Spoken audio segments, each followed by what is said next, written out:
Muy buenas, bienvenidos un día más a Nutre tu éxito. Vamos a hablar de la siguiente unidad. Estábamos hablando de los sistemas energéticos y hoy empezamos a profundizar mucho más en alguno de ellos, ¿no? Concretamente vamos a hablar del sistema del ATP, de la fosfocreatina, o ATP-fosfocreatina o sistema de fosfágeno. El sistema del ATP-fosfocreatina, como he dicho antes, el de los fosfágenos, sistema anaerobio aláctico, puesto que no da tiempo a que se produzca el lactato, es el mecanismo energético más inmediato que utiliza nuestro organismo para satisfacer las demandas de energía que se dan en ejercicios sobre todo súper explosivos de alta intensidad y de corta duración.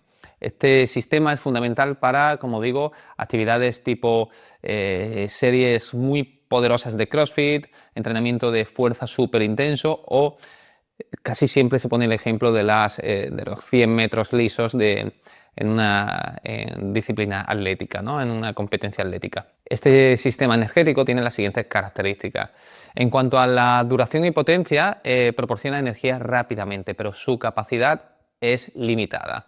Si no, seríamos supermanes y superwoman, ¿no? Y estaríamos en un sprint eterno y eso es imposible.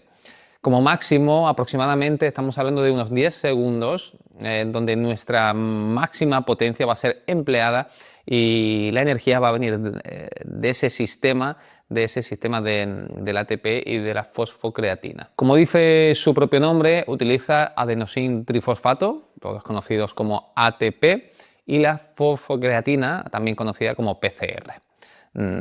Tiene que ver con la creatina, pero no es eso, con el suplemento de creatina, ¿vale? Sí, la creatina va a ser muy importante para reponer un fosfato que se pierde. Ahora explicaremos un pelín esto.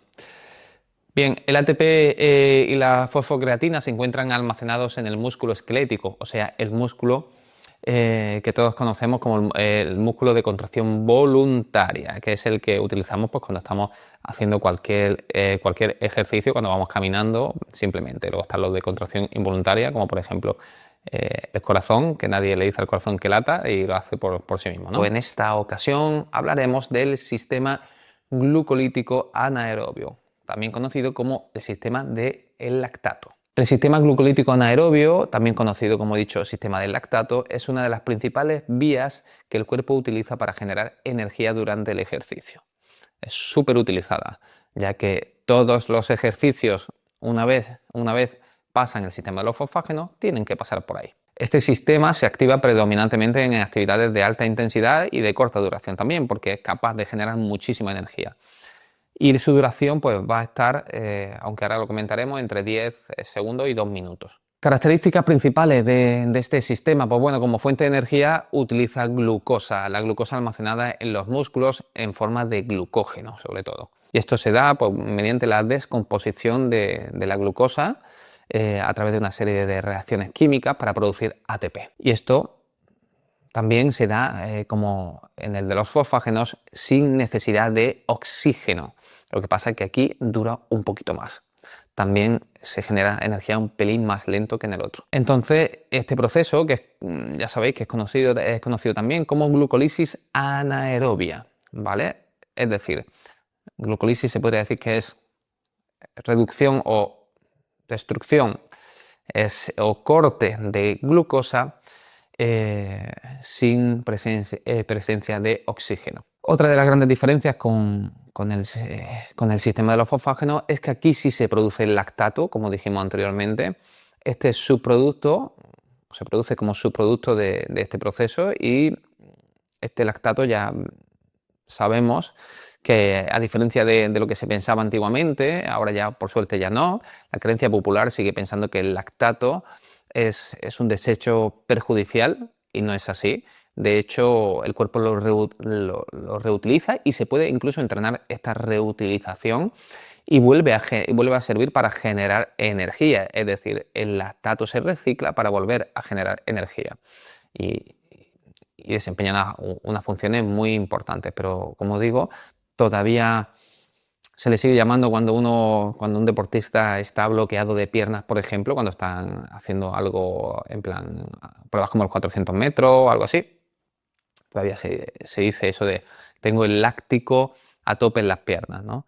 O sea, todavía se le llama así, pero bueno, sabemos que lo que realmente genera esa rigidez y acidez sobre todo son los iones de hidrógeno que hacen que nuestro cuerpo se acidifique. El lactato, pues buena gran parte será resintetizado de nuevo para ser utilizado como energía.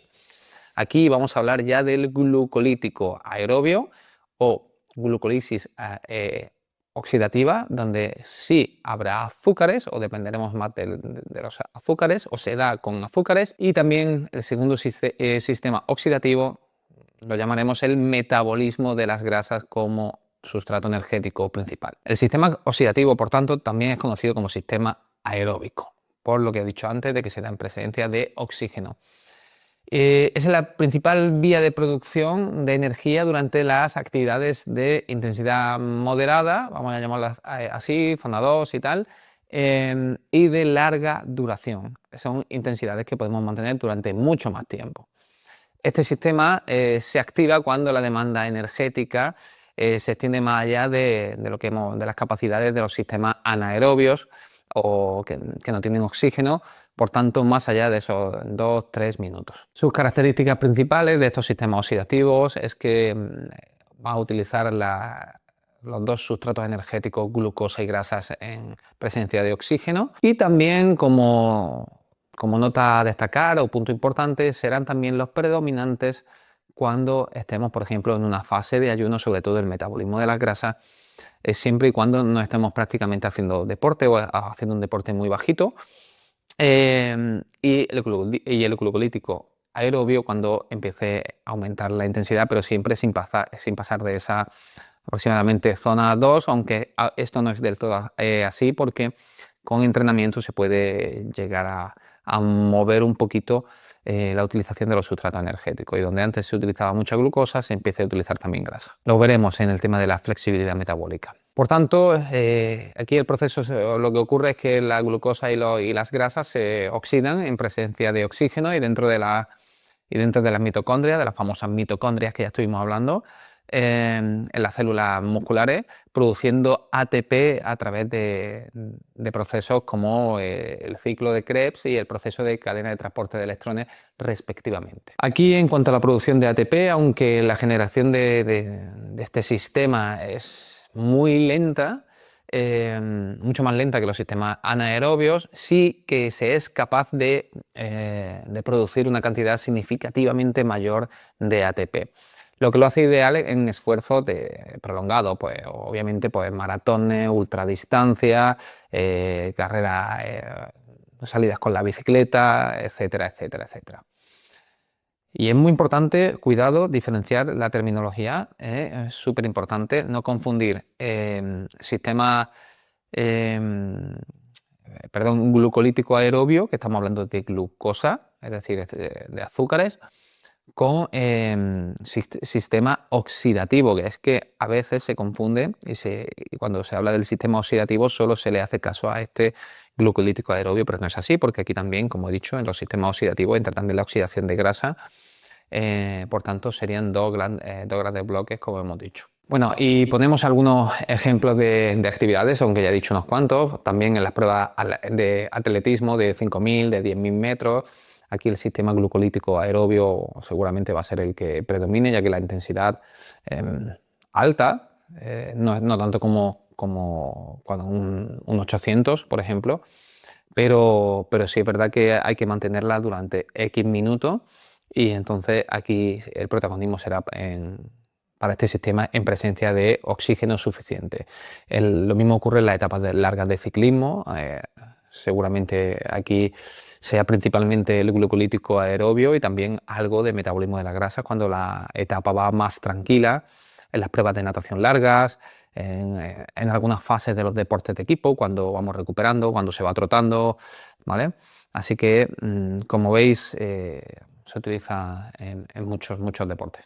Recordamos, hacemos un refresh de que va a ser muy importante también este sistema para recuperar el ATP que se gasta de forma masiva en ese sistema de fosfágeno en los ejercicios cortos e intensos. Recordad que hacía falta unos 2-5 minutos donde ya entra en juego este sistema, donde recuperamos el aliento para resintetizar todo el ATP que habíamos perdido. Y bueno, ¿cómo se puede entrenar un poquito esto? Pues a través simplemente de hacer entrenamiento aeróbico regular, esa zona, famosa zona 2, zona bastante cómoda. Aquí se va a dar lo que os acordáis que estuvimos hablando de la biogénesis mitocondrial, aumenta esa densidad mitocondrial, mayor número y tamaño y se podría decir también que calidad de las mitocondrias, por tanto nos permitiría generar una mayor cantidad de ATP si entrenamos bien y no entramos en el sobreentrenamiento tan típico en el fondista o en el medio fondista. Que a veces se pasan en los entrenamientos. Otro de los beneficios que vamos a obtener con este tipo de entrenamiento es que vamos a mejorar la capacidad de la oxidación de grasa. Al tener más mitocondrias, como dijimos anteriormente, el cuerpo se vuelve más eficaz a la hora de utilizar la grasa como fuente de energía, sobre todo cuando baja un poquito la intensidad. Y también va a producirse un incremento del volumen sistólico y el gasto cardíaco, es decir, mejora la eficiencia con la que el corazón manda la sangre, sobre todo a las zonas más alejadas de él mismo, como son las extremidades. Y en el metabolismo energético de la grasa, digamos que es el proceso por el cual se puede llegar a obtener más energía que ningún otro sistema energético, porque la grasa es infinitamente acumulable. Es decir, podemos acumular toda la que queramos, lo cual no quiere decir que sea beneficioso. Pero, ¿qué ocurre? Pues que es el sistema más lento a la hora de obtener energía. Se requiere una serie de procesos, sobre todo cuando son ácidos grasos de cadena larga. Por tanto, no sería conveniente o sería menos eficaz en ejercicios de intensidad alta. Pero es cierto que en moderada intensidad y de larga duración, como hemos dicho, una ultradistancia, y como dijimos anteriormente con aquel famoso, maravilloso ejemplo de Kilian Jornet en el Ultra Trail del Mont Blanc, la grasa, y encima si estás bien entrenando en ese metabolismo, que ya hablaremos de la flexibilidad metabólica, esto será súper determinante. A diferencia de los carbohidratos, del metabolismo, de todos los metabolismos que implican en los carbohidratos, este sistema proporciona, como he dicho, horas y horas de energía. De hecho, se podría decir que era el principal sistema que se utilizaba, que era utilizado por nuestros ancestros, ¿no? Cuando se tiraban varios días sin comer.